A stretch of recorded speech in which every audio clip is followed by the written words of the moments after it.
नमस्कार, मैं हूं आपके साथ मीनाक्षी रजत और आप देख रहे हैं सबका हिसाब होगा। बात मिडिल ईस्ट की, क्योंकि इराक के बाद अब ईरान में अमेरिका सरेंडर की तैयारी में है। इतिहास गवाह है कि जब भी सुपर पावर अमेरिका किसी लंबी जंग में उतरा है, नतीजा अक्सर उसकी वापसी या यू टर्न के रूप में ही सामने आया है।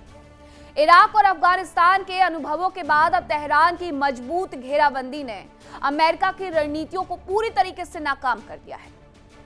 व्हाइट हाउस में बैठकर जो बड़ी बड़ी बातें और रिजीम चेंज यानी सत्ता पलटने के ख्वाब देखे जा रहे थे, ईरान ने अपनी मिसाइलों और कूटनीति के दम पर उन्हें धुएं में उड़ा दिया है। इतिहास के अगर पन्ने पलटे तो अमेरिका के कई उदाहरण हैं जो ये दिखाते हैं कि जब भी वो अपनी बिछाए जाल में फंसता है तो सरेंडर कर देता है। अब चलिए आपको इनके बारे में भी बता देती हूं। तो बात सबसे पहले हम करते हैं वियतनाम युद्ध की, जो कि 1955 से 1975 के भीतर लड़ा गया 20 साल तक। इसका मकसद था कम्युनिज्म के प्रसार को रोकना। लेकिन हकीकत क्या हुई, बाद में हुआ क्या? कम्युनिस्ट सरकार की वियतनाम में वापसी हो गई और 20 साल के बाद अमेरिका को बुरी हार का सामना करके वहां से अपना बोरिया बिस्तर समेट के जाना पड़ा। अफगानिस्तान में भी यही हुआ। 2001 से 2021 तक अमेरिका की सेना वहां पर डेरा डाल करके बैठी रही 20 साल। यहां पर मकसद था 9/11 हमलों के बाद अलकायदा और तालिबान का खात्मा करना। और असलियत यह हुई कि अफगानिस्तान में तालिबान को शासन लौट दे करके वो खुद ही वापस निकल लिए। सीरिया संकट के बारे में भी जानिए, जो कि 2014 से 2026 तक अमेरिका की सेना को वहां तैनात रहने के लिए मजबूर कर गया। और अमेरिका की सेना वैसे भी वहां पर गई थी कि सीरिया में ISIS को खत्म कर देगी, लेकिन उसे हराने की वजह अप्रैल 2026 में अमेरिका ने सैन्य ठिकाने खाली कर दिए और बशर अल असद को हटा करके एक ऐसे व्यक्ति के हाथ में सत्ता सौंप दी जिसके वो धुर विरोधी रहे हैं, जिसे ISIS का सपोर्टर मानते रहे हैं, कमांडर मानते थे। इराक युद्ध में क्या हुआ? 2003 से लेकर के 2011 तक वो वहां पर रहे, 2026 तक भी वो वहां पर थे, अब जा रहे हैं सितंबर में। मकसद था रिजीम चेंज का, कट्टरपंथी सरकार का खात्मा करना, और यही मकसद वो ईरान में भी तो लेकर के उतरे हैं। लेकिन हकीकत क्या कि इराक में अब तक शांति नहीं लौटी है। एक देश में जाने के लिए 2 वीजा की आवश्यकता पड़ जाती है और वहां से भी वो अपना बोरिया बिस्तर उठा करके निकल रहे हैं। ईरान युद्ध फरवरी 2026 से अब तक क्या स्थिति है उसके बारे में आपको बताती हूं। मकसद है कट्टरपंथी सरकार का तख्ता पलट करना, रिजीम चेंज करना। हकीकत यह कि ईरान में और ज्यादा कट्टरपंथी सरकार मजबूत हो रही है। यानी वियतनाम हो, अफगानिस्तान हो, इराक हो या फिर ईरान हो, सीरिया हो, हर जगह ये कहकर के गए थे कि सत्ता परिवर्तन करवाएंगे, लेकिन बाद में बोरिया बिस्तर समेटे और निकल गए।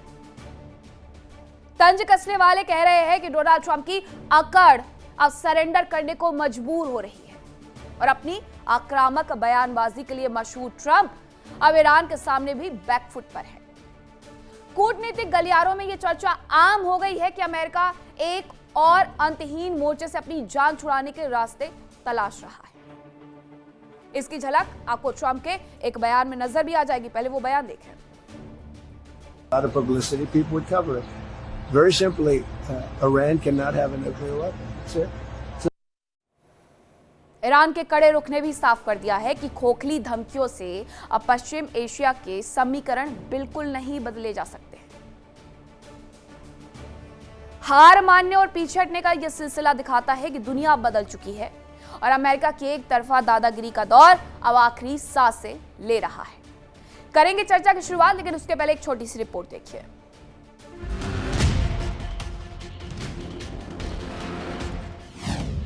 ट्रंप की सरेंडर की तैयारी, इराक के बाद ईरान की बात।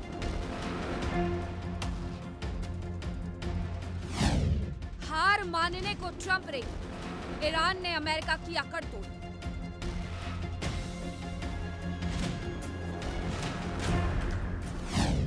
ईरान ने पलटी बाजी, अब अरब से लौटेंगे अमेरिकी फौजी।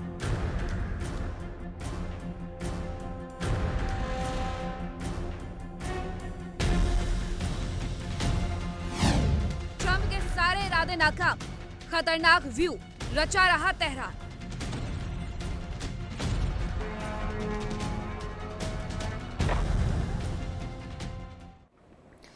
अब चर्चा की शुरुआत करें, लेकिन उससे पहले बड़ा सवाल यह है कि क्या ईरान के घातक हमलों की वजह से इराक के बाद अमेरिका खाड़ी से भी भागने के लिए मजबूर हो जाएगा, यानी कि पूरे के पूरे मिडिल ईस्ट को खाली कर देगा, ना केवल इराक और ईरान को। अब इसी पर करेंगे चर्चा की शुरुआत। कौन कौन से मेहमान मेरे साथ जुड़े हैं आपका परिचय करवाती हूँ। मेरे साथ जुड़े हैं ग्रुप कैप्टन आशीष सहाय, डॉक्टर महेंद्र सिंह विदेश मामलों के जानकार हैं, मौलाना असलम ईरान मामलों के जानकार हैं, भरत भरई भू राजनीतिक विशेषज्ञ हैं, अमेरिका से हमारे साथ जुड़ रहे हैं। भरत जी, क्या हुआ अचानक से, क्यों अमेरिका को अपना बोरिया बिस्तर समेटना पड़ा है? एक तरफ ईरान ये दावा कर रहा है उसकी वजह से वो जा रहा है अमेरिका, यानी कि इराक से, और दूसरी तरफ ये भी दावे किए जा रहे हैं कि जैसे इराक से भागे हैं वैसे ईरान से भी भागने के लिए मजबूर होगा अमेरिका एक दिन। देखो मीनाक्षी जी, आप जो बता रहे हैं मुझे आश्चर्य होता है। इसी तरह अमेरिका में कोई देखता नहीं है।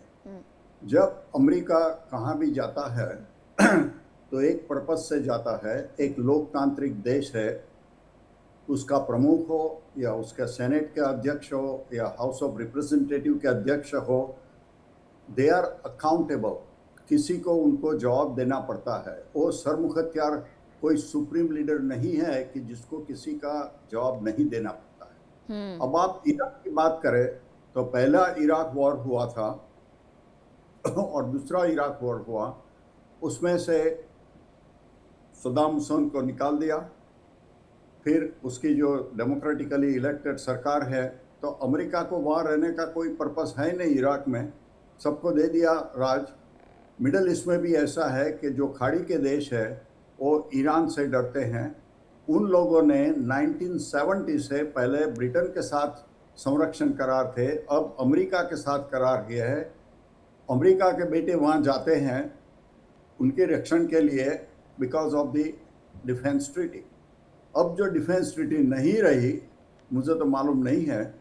आप जो बता रहे हैं कि समेत खाड़ी के देशों को वहाँ से यूएसए निकलेगा, कैसे आप बात करते हैं? किसी ने उसने बोला, ये तो प्रोपेगेंडा है सब। हाँ, जब दो देशों के बीच बातचीत होगी और अगर खाड़ी के देशों ने बोला तो हाँ, अमेरिका के बेटे क्यों वहाँ जाएंगे? देखो, चीन अपने बेटे को नहीं भेजता है, रशिया अपने बेटे को नहीं भेजता है लड़ने के लिए। सिर्फ अमेरिका ही देश है कि अपनी डिफेंस ट्रीटी के लिए अपने बेटे को वहाँ भेजता है और कई बेटे मर भी जाते हैं। तो ये तो बिल्कुल प्रोपेगेंडा है कि खाड़ी के देशों ने ब्ला ब्ला ब्ला। चीन ने कभी अपना बेटा कहीं मारने के लिए नहीं भेजा है और नहीं रशिया ने भेजा है। देखो सीरिया में क्या हुआ, क्रांति हो गई, बशार असद को निकाल दिया। हाँ, रशिया ने उसको बुला लिया, वो मॉस्को में बैठा है, लेकिन क्या रशिया ने अपने एक बेटे को भेजा लड़ने के लिए? तो ये तो सब प्रोपेगेंडा है। नहीं सर, अब अमेरिका लड़ने के लिए और मरने के लिए बिल्कुल भेजता है। हर जगह हमने देखा, अफगानिस्तान में हमने देखा, इराक में हमने देखा, सीरिया में हमने देखा। और जब उसे लगता है कि उसके लक्ष्यों की प्राप्ति हो गई है या फिर वो लक्ष्य प्राप्त कर ही नहीं सकता है, तो वो वहां से उल्टे पैर भागता है। आप इराक का एग्जाम्पल लीजिए, उसे सत्ता परिवर्तन करवाना था। आप अफगानिस्तान का एग्जाम्पल लीजिए, वहां पर भी यही हुआ। और उसके बाद यहाँ बशर अल असद के साथ क्या हुआ, वो भी उन्हें आंखों में एक वक्त के बाद खटकने लगे। तो अब ये प्रोपेगेंडा है या असलियत है, ये अमेरिका बहुत अच्छे से जानता है मौलाना असलम, कि अगर एक जगह पर टिका रहेगा तो सिर्फ और सिर्फ अपने लोगों को मरते हुए देखता रहेगा। एक वक्त पर उस जगह को खाली करके उन्हें निकलना होगा। जी नमस्कार मीनाक्षी जी। भरत जी को भी मैं सलाम करता हूं और बराबर मेरा इनका सामना होता है। और हमारे बकिया पैनलिस्ट हैं वो सब मेरे अच्छे दोस्त हैं। मीनाक्षी जी, जो भरत जी ने जो बात कही है कि अमेरिका ने जो अपना लक्ष्य था वो पूरा कर लिया, इसलिए अफगानिस्तान और इराक से चला गया और सीरिया से चला गया। मेरा सवाल इनसे यही है कि क्या अमेरिका का लक्ष्य ये था कि अफगानिस्तान में तालिबान जैसी कट्टरपंथी हुकूमत कायम हो, सरकार कायम हो, या आपका लक्ष्य ये था कि वो जोलानी जिसके ऊपर अमेरिका ने मिलियंस ऑफ डॉलर का इनाम रखा था उसी को वहाँ का राष्ट्रपति बना दे? ये लक्ष्य था अमेरिका का। इराक में जो उसका लक्ष्य था हम सब जानते हैं कि वहाँ पर क्या सूरत हाल है। और अब आइए ईरान की तरफ चलते हैं कि ईरान में उसने एक लक्ष्य बनाया था कि वहाँ की रजीम को चेंज करना है। ये बात दोस्त दुश्मन सब कह रहा है कि ईरान की जो सरकार है, जो गवर्नमेंट है, जो इस्लामी हुकूमत है, वो सबसे ज़्यादा ताकतवर इस वक्त बनी है अयतुल्लाह खामनाई की शहादत के बाद। वो लोग जो 10-15% ईरान के मुखालिफ भी थे, अब वो सब ईरान की गवर्नमेंट के खेमे में आ गए हैं। तो अमेरिका ने कौन सा लक्ष्य हासिल कर लिया है? आप ये कह रहे हैं कि उसका एक टारगेट होता है, जब वो अचीव कर लेता है तो वहाँ से छोड़ के चला जाता है। तो ऐसा लगता है कि ये जो दुनिया को जो है मुश्किलात में अमेरिका ने फंसाया है। आज आप देखिए कि 5-6 गैलन पर डॉलर अमेरिका में पेट्रोल हो गया है, जो $2 हुआ करता था। ये सब अमेरिका ने लक्ष्य हासिल किया है। भरत जी, मुझे आप प्लीज़ बताइए कि क्या अमेरिका इस वक्त हारा है या नहीं? मीनाक्षी जी ने बिल्कुल सही कहा है कि अमेरिका इस वक्त दुम दबा कर भाग रहा है, इराक से भाग रहा है, और कुछ दिनों में हम देखेंगे कि वेस्ट एशिया से, यानी वो जो गल्फ कंट्रीज हैं, वहाँ से भी अमेरिका बोरिया बिस्तर लेकर जो है चल देगा। क्यों? इसलिए कि अब वहाँ के लोग बेदार हो गए हैं, और वहाँ की सरकार तो चाहती है कि अमेरिकन फौज वहाँ पर रहे, अमेरिकन आर्मी रहे, लेकिन गल्फ कंट्रीज की जो जनता है वो सड़कों पे निकली हुई है। आप जरा गूगल कीजिए भरत भाई, आप मेरे बड़े भाई हैं, मैं आपका रिस्पेक्ट करता हूँ। आप अमेरिका से बात कर रहे हैं, आपको पूरा हक है उसका डिफेंस करने का, और आप बहुत अच्छे प्रवक्ता भी हैं, लेकिन इंसाफ से बताइए कि क्या ये लक्ष्य था कि 150 से ज़्यादा बच्चियों को मार दिया जाए? अभी कल ही ले लीजिए, अमेरिका ने कैंसर हॉस्पिटल पे, बच्चों के कैंसर हॉस्पिटल पे जो है ईरान में हमला करके वहाँ कितने बच्चों को मार दिया। ये तमाम चीज़ें, और कितने सिविल लोग जो हैं अभी तक ईरान में मारे गए। इंसाफ से बताइए, ईरान ने जो जवाबी कार्रवाई की है वो सब अमेरिकन बेसिस पे की है, एक भी कोई सिविलियन जो है ईरान ने नहीं मारा है। देखिए इंडिया डेली 24/7 अब आपकी स्मार्ट टीवी पर। इंडिया डेली मौजूद है सभी डिजिटल प्लेटफॉर्म पर लाइव और लगातार। इंडिया डेली 24/7 हर दिन राष्ट्र को समर्पित।